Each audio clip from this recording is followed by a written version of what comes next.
análisis de la serie Gotham o Gotham, como la llaman aquí. Gotham, culto a la corrupción y los niveles reales del poder explicados. El artículo Generación Friki presenta la serie de Gotham de la siguiente manera. La serie de Gotham nos habla del bien y del mal y lo hace desde un punto de vista muy frío y calculador, siendo que estamos habituados a que los personajes de las obras que a día de hoy visionamos, leemos o jugamos no se sitúen en uno de los dos extremos, sino siendo más habitual estar en la franja de en medio. Con Gotham es más corriente ver a los personajes situados prácticamente en un extremo, el extremo del mal, se entiende, en lo que debería ser un claro proceso de posicionarnos a nosotros, espectadores, del lado del bien, y resultando un fracaso debido al gran carisma de los villanos. Bueno, esto realmente es una opinión personal mía. Creo que el artículo es una oda al relativismo moral que nos ha contaminado y traído como un tumor el mundo anglosajón y con el que yo desde luego no pienso comulgar. Y bueno, continúo con el artículo. Estos malos saben que Gordon es una persona íntegra, están tan acostumbrados a la corrupción que el hecho de que parezca limpio solo le hace más culpable. Todos pasaron por el aro, todos cometieron su delito, su trapicheo, su trapo sucio que no quieren que nadie sepa, y el hecho de que Gordon no haya querido pasar por el aro, rebajarse como el resto, no le hace moralmente superior a sus ojos, sino peor compañero. Es decir, la banalización y la normalización del mal, o la ventana de Overton, que sería lo mismo. Una serie empeñada en mostrarnos que no hay salvación. Nunca me cansaré de repetir que los personajes grises son más interesantes que los planos, pero aún así es igualmente gratificante, bueno, porque lo dice él. Aún así es igualmente gratificante encontrar un personaje atormentado como James Gordon, bueno, leal e intachable, que lucha constantemente para mantener la ley y el orden. Es como un personaje plano al que le intentan arrastrar al lado gris y empeñado en permanecer como plano. No estoy de acuerdo con este análisis, por eso voy a presentar el mío propio. Y bueno, lo veo muy partidario del relativismo moral. Y hoy día sí es cierto que, por ejemplo, como esta serie va sobre el tema del poder, se escala en lo que es la escala o la pirámide de poder, se llega por enchufe y medrar bastante poco, y menos aquí en España, por ejemplo, que es el país del enchufismo. Bien, pues ahora paso a mi análisis. Primero, la jerarquía de poder a lo largo de la serie, porque la serie a medida que va evolucionando se van desvelando diferentes capas y jerarquías, lo que es interesante, eso es lo importante. Y bueno, tenemos en lo más bajo a los profanos, abocados a un destino colectivo y baldío, la policía, los ladrones y malhechores de pacotilla. Tenemos también la mafia, el Consejo de Empresas Wayne por encima de la mafia, y por encima del Consejo de Empresas Wayne tenemos a las sociedades secretas o logias masónicas, y luego ya por encima estaría la élite totalmente oculta, que sería la Liga de las Sombras. O sea, ellos mismos, los guionistas, te lo están diciendo. Sí es verdad que la serie se pierde en subtramas que parece que no aportan nada, pero esto se corrige en la tercera temporada, así que si ven la serie no se desesperen porque se pueden perder lo interesante. Gotham no es una serie del montón. ¿Y qué decir de los fans de Batman que la han visto? Desgraciadamente, los fans de Batman han valorado la serie por lo que debería de haber sido y no por lo que es. Los espectadores no han entendido de qué va el juego, que es calcado a la vida misma. Gotham es una serie de televisión estadounidense de fantasía, acción, crimen y drama, creada para la cadena Fox por Bruno Heller. Se basa en una serie de personajes del universo de DC Comics, que ya los conocemos todos, específicamente aquellos relacionados con la mitología de Batman. El enfoque principal de la serie son las historias de fondo de Jim Gordon y Bruce Wayne, que Bruce Wayne es un niño en la serie, tiene 12 años, cuyos padres son asesinados, como bien dicta la mitología popular de los cómics. Primero, quiero exponer el tema del destino, de cómo el destino es presentado en la serie de Gotham, el destino individual versus el destino colectivo. En la serie de Gotham, que es la más parecida a la sociedad actual, la mayoría de los personajes siguen y van desbloqueando fases de su destino individual, al contrario que el resto de la población, que vive sometida a los designios aparentemente caóticos de políticos, banqueros y policías que son controlados por las sectas místicas, iniciáticas o masónicas. Incluso, como veremos a lo largo del programa, hubo un capítulo que se rodó en el Masonic Hall de Manhattan. Y la mayoría de la población siguen unas normas por miedo, a la vez que incumplen la ley. No son capaces de integrar los procesos sociales y escenificados que se les presentan como actos terroristas, masacres o villanos descontrolados o que actúan como disidencia controlada. Una población que está embotada y que es incapaz de intuir nada. Entre los personajes destacan el niño Bruce Wayne, futuro Batman, que va desentrañando y enfrentándose a los grupos de la ocultocracia, y el personaje de Barbara King, también, que se vuelve ocultista. El personaje de Bárbara logra alcanzar grandes cuotas de esoterismo y misticismo, si bien es verdad que al principio la meten con calzador al personaje, pero logra desbloquear sus poderes como la mano de Gloria o el sendero de la mano izquierda para convertirse en la líder de la Liga de las Sombras. Este puesto logrado representa, el matriarcado, pero no el matriarcado del que hablan las feministas, sino el matriarcado que se estudia en sociología y que aparece en la tradición mitológica hindú de las edades primordiales del hombre, o sea, los 4 yugas. También quiero resaltar que la serie muestra varias veces el tema del canibalismo como uso ritualístico para alcanzar el poder.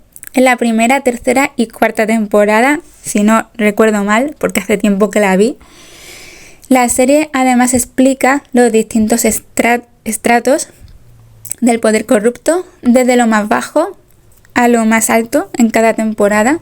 Se va viendo de manera gradual. La serie es como una iniciación.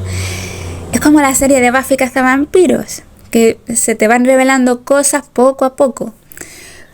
Como por ejemplo, quién es el titiritero oculto detrás del escenario manejando a las marionetas que dan la cara como ídolos políticos mesiánicos en la Edad Oscura, en el Kali Yuga.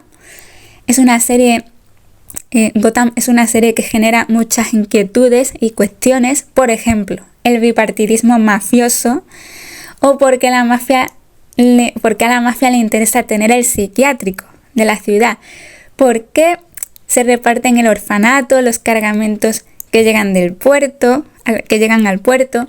Se aprende mucho sobre los métodos de manipulación con el personaje del Pingüino.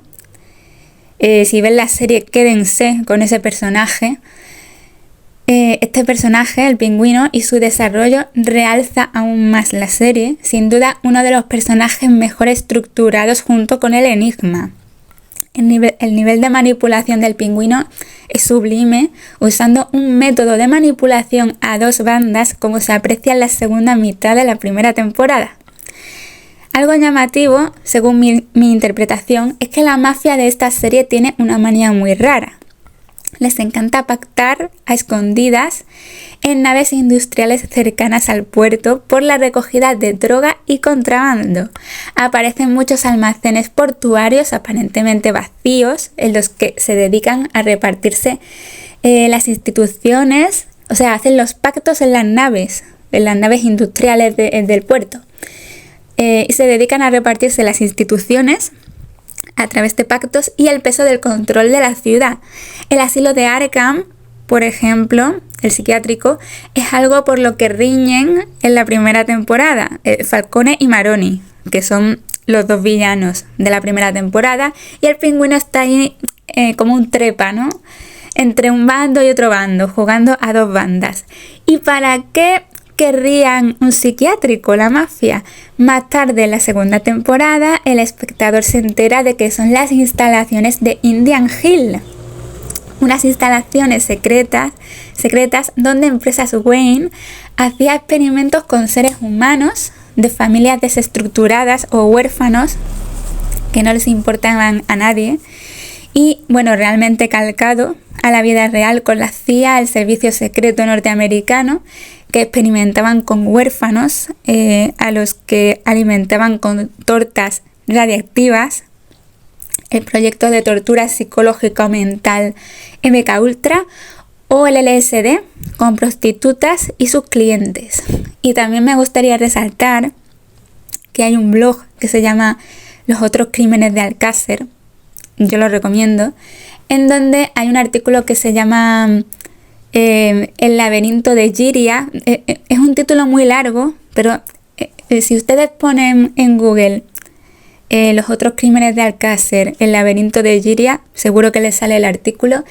Y es muy curioso porque en ese artículo se habla de naves industriales y de que allí las redes pedófilas que conectan al tema Alcácer, Macastre, al crimen de Cristina Mercedes Llorca Pastor, que tiene que ver con el crimen de Alcácer también.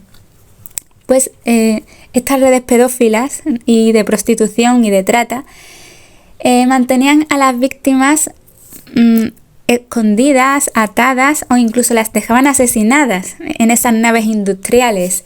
Incluso el caso Bar España, que dicen que es un bulo y que es mentira, ahí también hay un tema de naves industriales cerquita en la zona y hubo un incendio muy sospechoso.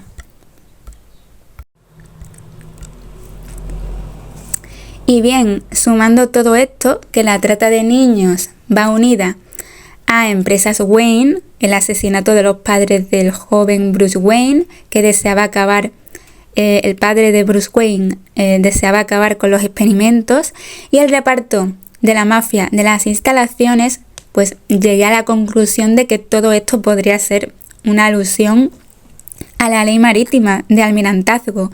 Justo ahí fue cuando entendí que el tráfico mafioso de corte secreto elitista era la carne humana del psiquiátrico de Arkham, nido fructífero de parias desestructurados, de villanos y de todo el desecho humano que no desea la sociedad. En el segundo capítulo de la primera temporada de la serie, Selina Kyle, se llama el capítulo, aparece una compañía naviera, qué casualidad, ubicada en Gotham. Se llama Trident Intercontinental Shipping. Tiene los recursos para manejar grandes contenedores de carga. Es curioso porque la miniserie Tráfico Humano del 2005 también usan el mismo patrón para desplazar en secreto a los niños de la trata como productos en contenedores. El almacén está ubicado en Gotham Docklands, propiedad de la empresa, que son además asociados del villano Dollmaker, para transportar a los niños secuestrados a un lugar o lugares desconocidos en el extranjero.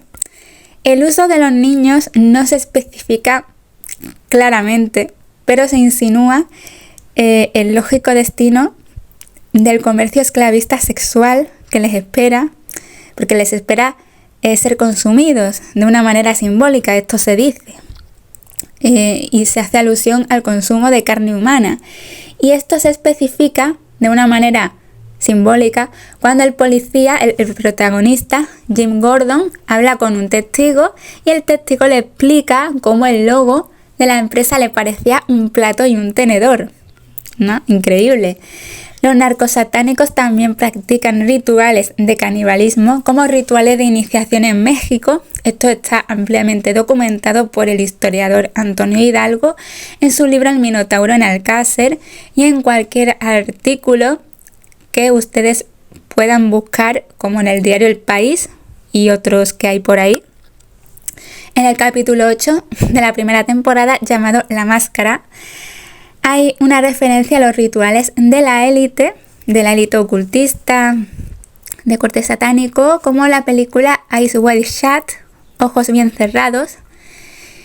Y bueno, dice el Richard Sionis, el villano del capítulo 8, dice: al contrario, una máscara esconde el rostro pero libera el alma. Una máscara dice la verdad, le dice Richard Sionis a los detectives Gordon y Bullock. Sionis parece que sería un anagrama de los misterios orgiásticos del dios romano Dionisios, que se llevaban a cabo en la antigua Roma, según el historiador Tito Livio en su Historia de Roma, Apurbe Condita, en el libro número 39. Hombres bien vestidos y enmascarados luchan salvajemente hasta que uno de ellos mata al otro. Un empleado de Sionis confiesa que el jefe organiza regularmente partidos a muerte entre los solicitantes de su empresa y él fue el vencedor más reciente. Un hecho que recuerda mucho a las memorias del libro de Kurt Barker, donde mencionaba cómo empresarios de la cúspide corporativa debían torturar a una víctima y grabarlo en vivo. Es decir, si deseas ascender de puesto, mata.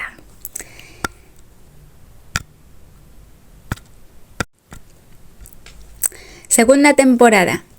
Justo en el capítulo número 11, no podía ser otro número, aparece una orden de origen francés clamando venganza contra la familia Wayne por el injusto asesinato de un antepasado, por lo que el grupo decide celebrar un ritual de deuda de sangre. Lo más irónico de esto es que los masones siempre se quejan de ser el chivo expiatorio sobre las falsas acusaciones de que comen niños en rituales y beben su sangre.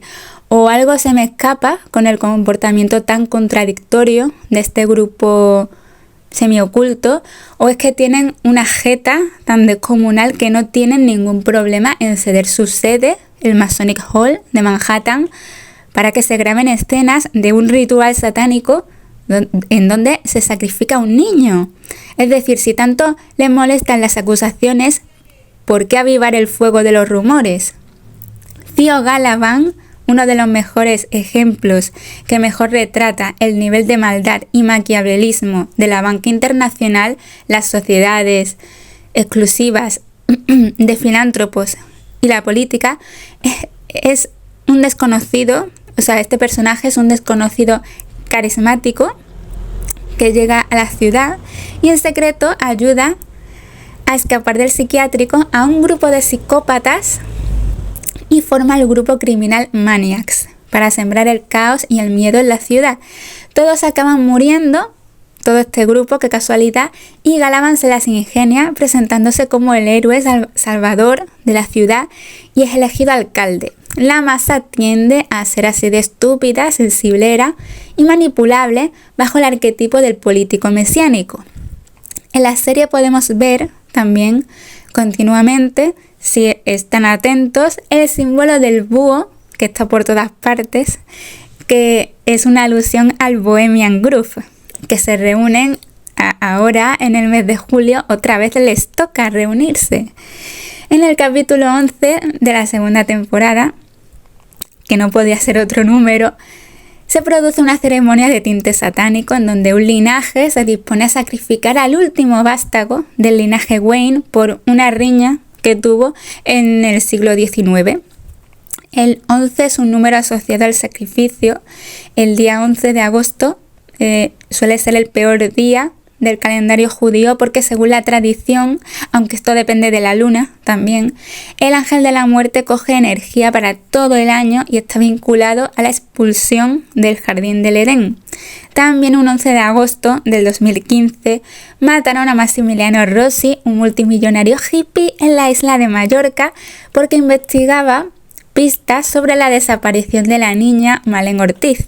También un 11 de agosto fue suicidado en una celda el millonario magnate financiero Jeffrey Epstein, condenado por tráfico de menores. Antes y después del presunto suicidio salieron noticias que vinculaban los viajes de Lolita Express, el avión que llevaba a los amigos del magnate y a él a su isla privada las escalas que sospechosamente hacía el avión en Mallorca antes de llegar a Francia. Otra casualidad, en el año 2000, día 11 de agosto, se estrenaba la película La Bendición, una película sobre una secta satánica que secuestraba niños nacidos en diciembre bajo el auspicio de la estrella de Belén. Y entonces la secta satánica en esta película tenía como objetivo hacerse con el niño bendecido, con los mismos poderes de Cristo, para dominar el mundo y manipular a la gente a su antojo. Es precisamente en el capítulo 11 de la segunda temporada cuando se lleva a cabo el ritual de sacrificio para matar a un niño de 13 años. Algo que no suele advertir el telespectador es el sitio y los escenarios en los que se graba esta serie, pero para eso está una servidora que se fija en todo y en este caso me ha resultado muy esclarecedor. El rodaje del ritual se llevó a cabo en el Masonic Hall de Manhattan, logia a la que pertenecía el hombre más rico del Titanic, Jacob Astor.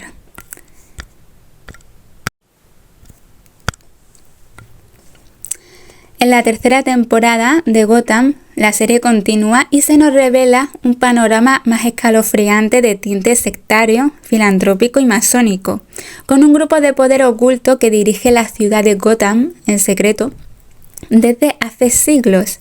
Me estoy refiriendo a la Corte de los Búhos, un nombre que sería una referencia velada al Bohemian Grove, el club Bilderberg norteamericano, y por el cual muchos miembros de la Hermandad de la Muerte, Skull and Bones, de Yale, han pasado para escalar buenos puestos de poder y posicionarse de cara al globalismo. El Bohemian se presenta de manera oficial como un campamento pijo de poderosos líderes y expresidentes en los bosques de California desde 1873. Sin duda hay algo enfermizo y obsceno en esta necesidad que sienten los dueños de todo. Una parte muy importante de esta temporada es cuando en el primer capítulo la líder de la Corte de los Búhos, de seudónimo The Lady, su verdadero nombre es Catherine, le dice al joven Bruce Wayne: a través de los siglos hemos intentado detener el ciclo de crimen y violencia que afecta a Gotham, países y humanidad en general, ¿vale? Entiéndase Gotham como la humanidad en general, el mundo moderno. Pero nuestro esfuerzo ha sido en vano, siempre fracasamos. ¿Sabes por qué? La gente tiene miedo y el miedo genera desesperación. Queremos acabar con el miedo y poner fin a este ciclo destructivo. Nos preocupamos por la gente. Pero qué enternecedor. Por supuesto, se entiende que el destinatario del mensaje es el espectador. Así que la élite sectaria que dirige la ciudad en secreto toma la sabia y eugenésica decisión de hacer limpieza y comenzar un caos, un juicio inminente que se llevará a cabo hacia el final de la temporada. Es decir, la élite filántropa se presenta como la víctima y la gran benefactora, controlándolo todo, orden a través del caos. ¿Y qué quiere decir este lema masón? Ordo ab chaos. Pues que ellos roban, provocan las masacres, las guerras, nos ningunean, nos faltan el respeto, se ríen en nuestra cara, dirigen el tráfico oculto y pedófilo de seres humanos, esclavos, para sus excesos y vicios infrahumanos. Hay un artículo sobre los políticos y los empresarios del foro de Davos y su vicio con el tema de la prostitución. También hay pedofilia de por medio, así que les recomiendo que busquen artículos en inglés y en suizo y en alemán. Y bueno, todos los problemas los provocan ellos. Le echan la culpa al otro, manejan y controlan la propaganda y ya tenemos el plato servido. Y se han apropiado de toda institución, ONG o partido político. Ordo ab chaos, orden a través del caos. Aunque parezca que las cosas van muy mal, nunca hay que olvidar que todo es una ilusión alimentada y creada por ellos. Por eso se les da también canalizar el odio y las emociones de la población para manipularlas a su beneficio personal. Se presentan como filántropos y sabios filósofos cuando en realidad son mafiosos sofisticados tratándonos de convencer que las sociedades secretas están llenas de buena gente y de buena voluntad. La gente se podría pensar que el hecho de que la mafia está por encima, controlando a los partidos políticos, la gente podría pensar que solo es una ficción de la serie, pero es la vida real. Pongo como ejemplo el informe Lugano de Susan George, que tengo un vídeo en donde recomiendo libros para leer, y el de Susan George era uno de esos libros, donde la autora dice claramente que las organizaciones criminales se han adueñado del poder.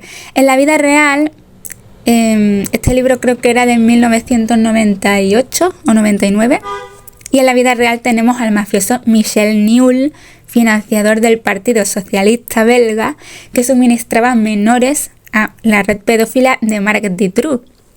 Este hombre debería de estar cumpliendo condena por delitos de explotación de menores y por moroso. Debe 1 millón a la hacienda belga y aún así está en la calle. Y muchos se preguntarán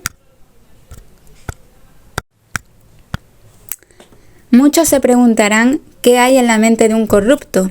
Lo cierto es que en la mayoría de los casos son gente honrada a los que se les presenta el siguiente dilema: aceptar o rechazar un soborno.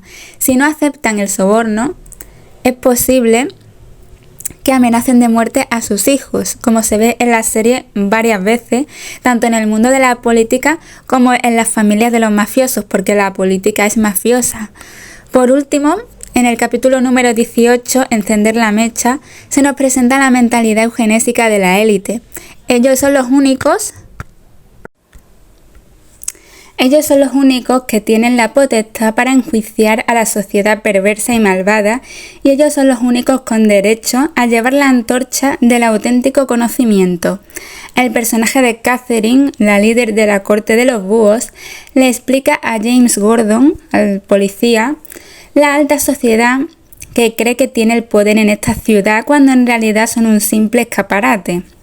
Y como no podía ser de otra manera, no falta el simbolismo. Cuando Catherine dice esta frase, se puede apreciar una ventana camuflada como espejo por la que el policía, que se ha unido a la poderosa secta y su líder, pueden observar sin ser vistos a la gente de la fiesta y jactarse en secreto de que ellos tienen el poder. La élite fundadora de la ciudad se burla en un escenario oculto detrás de una mampara de cristal como las que hay en las comisarías de policía cuando alguien tiene que reconocer la cara de un criminal. Pues lo gracioso es la sociedad ciega, normal, entre comillas, adormecida, de ideología de izquierda o socialista, que eran los que estaban al otro lado del cristal, y la líder de la élite, la filántropa de la ciudad, los observa a escondidas, jactándose de su poderío, reconociendo que ellos controlaban a toda la élite títere socialista. Y además, justo en este capítulo, cuando pasa esto, la fiesta esa de los políticos de la élite de izquierda, de socialistas y tal, esa fiesta era un señuelo. Los políticos y sus familiares no sabían que iban a ser víctimas de un atentado, pero esa fiesta es el señuelo para un ataque terrorista de una bomba que va a expandir una pandemia. Pero aunque la élite sea secreta, necesitan mofarse y reírse en nuestra cara de manera subliminal. Es como si no se pudieran contener. Lo hacen en la serie dejando rastros con pequeñas estatuillas de búhos o en la vida real a través de series o películas.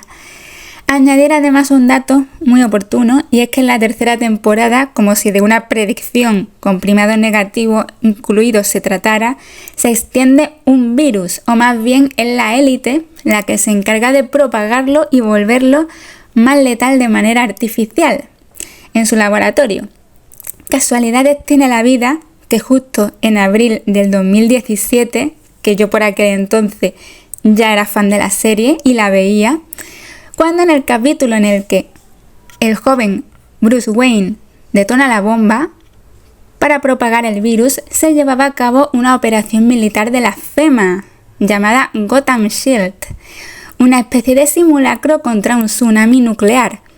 Claro, el episodio 18 se estrenaba un mes después. Otra casualidad, los agentes que trabajan con los Vengadores, en la saga Vengadores, en el edificio Triskelion, Triskel, que el Triskel es la Trinidad Celta, pues curiosamente esos agentes se hacen llamar los agentes de S.H.I.E.L.D. La corte de los búhos, donde curiosamente en los cómics de Batman hay niños en esa secta. En la corte de los búhos, a la que por supuesto tienes que matar a un familiar tuyo, como en un ritual de paso, para ser admitido. Y por supuesto el protagonista llega a jefe de policía. Llega a jefe de policía porque el padre era ya de la secta contra la que intentó rebelarse, pero lo mataron. También mencionar que la parafernalia MKUltra, que aparece en la serie, aparece por ejemplo el circo, que tiene que ver con las almas errantes o las almas en pena, que no descansan, o el gemelo de Jerome Valesca, porque en esta versión en Gotham el Joker está representado por hermanos gemelos y muere uno y le sucede el otro. Entonces todos los temas y tópicos del MKUltra salen en la serie, hasta aparece el tema de Alicia en el País de las Maravillas y se da a entender que hubo pedofilia de por medio.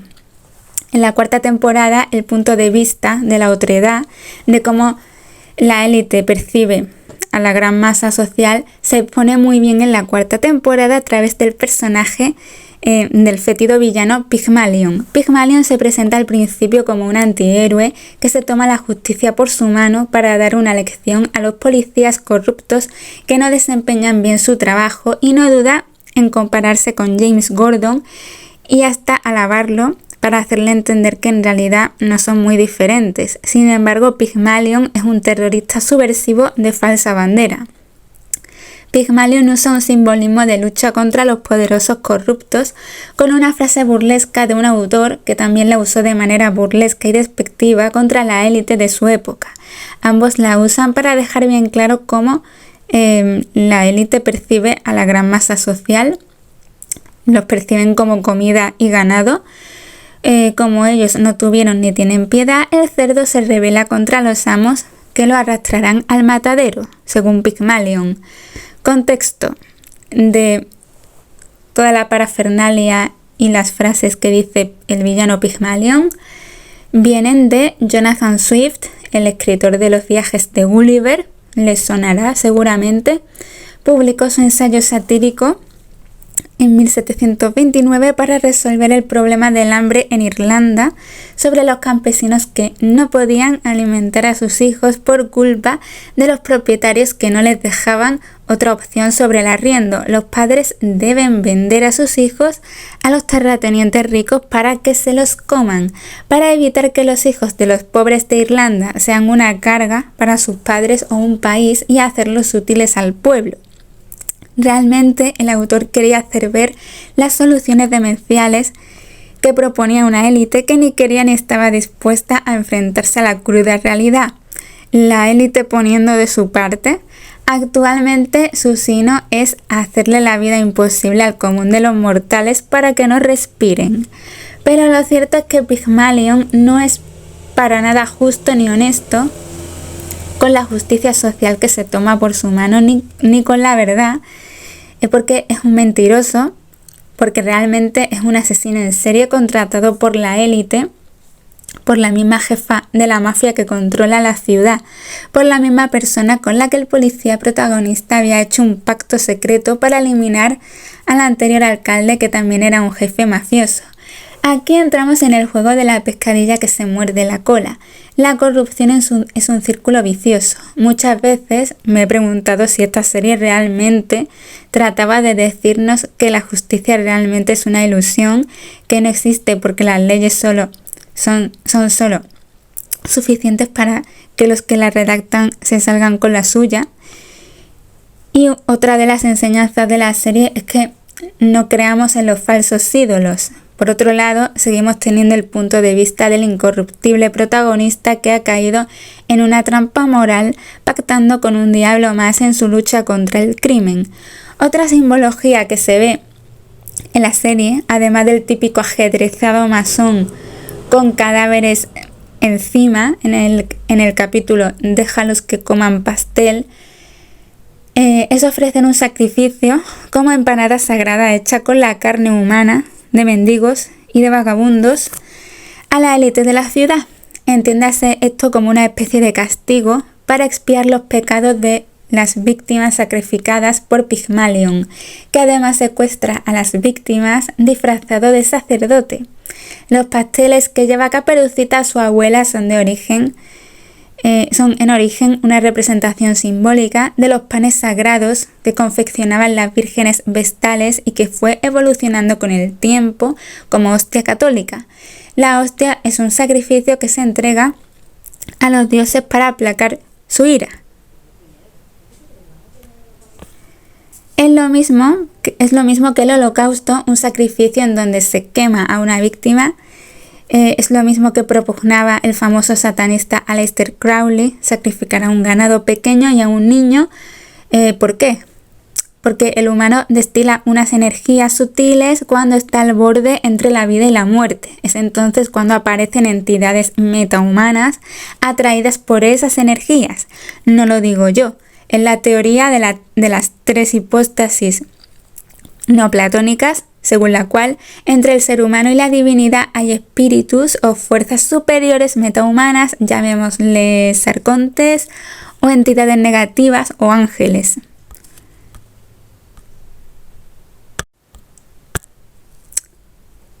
En la Biblia hay episodios como este cuando Abraham sacrifica a su hijo.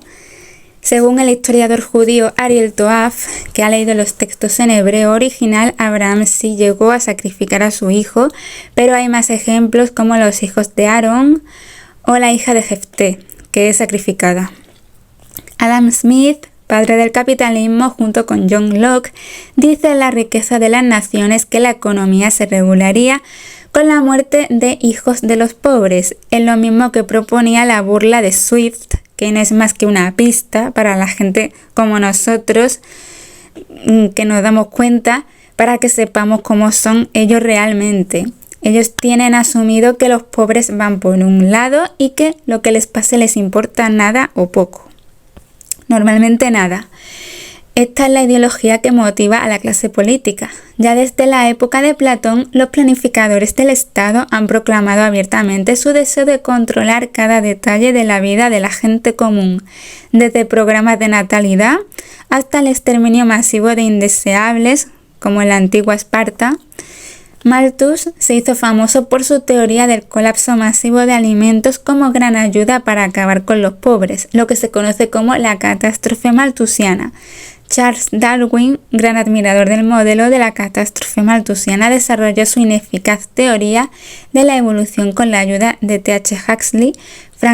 Francis Galton, primo de Darwin y padre de la eugenesia, desarrolló su teoría del darwinismo social aplicando principios sociales. Las familias Galton, Huxley, de aquí sale el escritor de Un mundo feliz, contemporáneo a Orwell, Darwin y Whitwood. Estas cuatro familias estaban obsesionadas con la teoría del diseño social, por lo que procrearon entre ellos para producir superhombres en las próximas generaciones, fortaleciendo la endogamia. Evidentemente el experimento fue un desastre y el 90% de la descendencia de las cuatro familias acabó muriendo por discapacidad física y mental. Algunos ejemplos de la eugenesia en Estados Unidos. En 1907 se aprueban en Estados Unidos las primeras leyes de esterilización. Ciudadanos con deformidades leves fueron arrestados y forzados a ser internados en instituciones para ser esterilizados. Bastaba una comisión médica para esterilizar a toda una familia en 1934. Y luego dicen de los nazis. En 1910 en Estados Unidos se crea la Oficina y Registro de Eugenesia con su propia red de espías como trabajadores sociales, quienes decidían a quienes les quitarían los hijos y a quienes esterilizarían tanto en la comunidad blanca como en la afroamericana. En 1911 los Rockefeller exportan la eugenesia a la Alemania nazi con el Instituto Kaiser Wilhelm, que sería el pilar del Tercer Reich. En 1924 Hitler, en su obra Mein Kampf, Mi lucha, un libro que hoy muchos pueden leer y que muchos piden abiertamente a día de hoy, que se vuelva a censurar, pues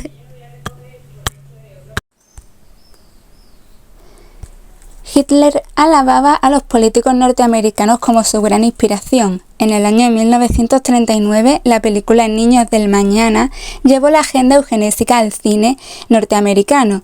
Los tres grandes eugenistas de Estados Unidos, los que eran el baluarte de la eugenesia, Davenport, Goethe y Laughlin, fueron enviados a Alemania por Rockefeller para que asesoraran a los nazis en métodos para la exterminación. Estos elogiaban a los eugenesistas de Estados Unidos como su gran inspiración. Se entiende por qué interesa que el libro Mein Kampf de Hitler sea censurado, a que esto no viene en los libros de historia que nos enseñan en el cole.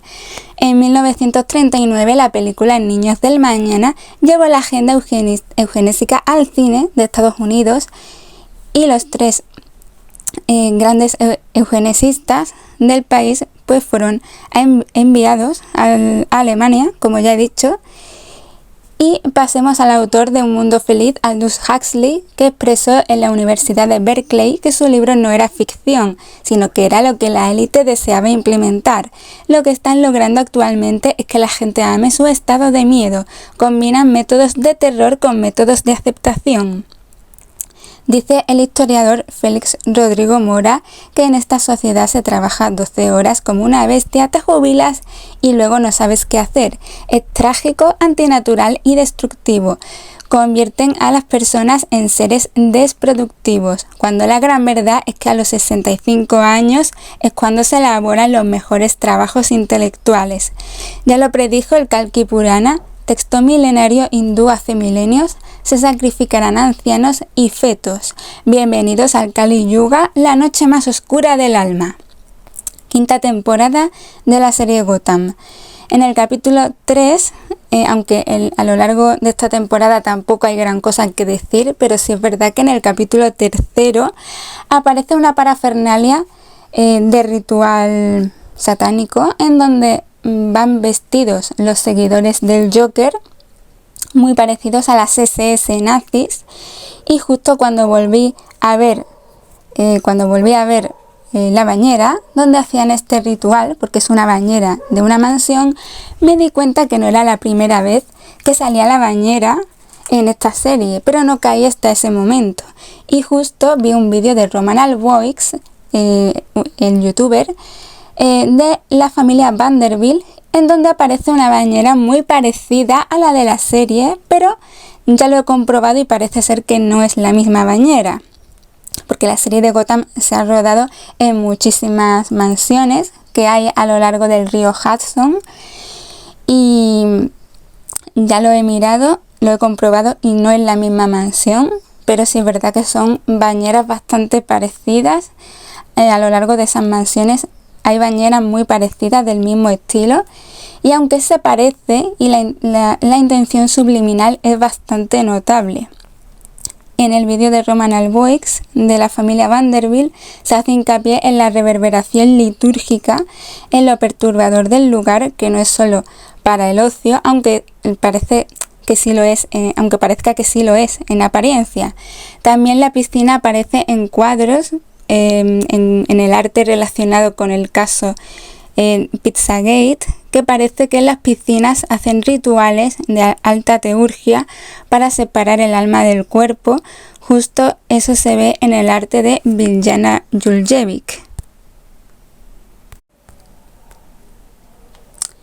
Y si tienen la oportunidad de ver esta serie, aprenderán los diferentes estratos del poder corrupto, cómo funciona, cómo se comporta, su mentalidad, su papel en el mundo, y tendrán una prueba más de cómo se cierne la oscuridad sobre el común de los profanos.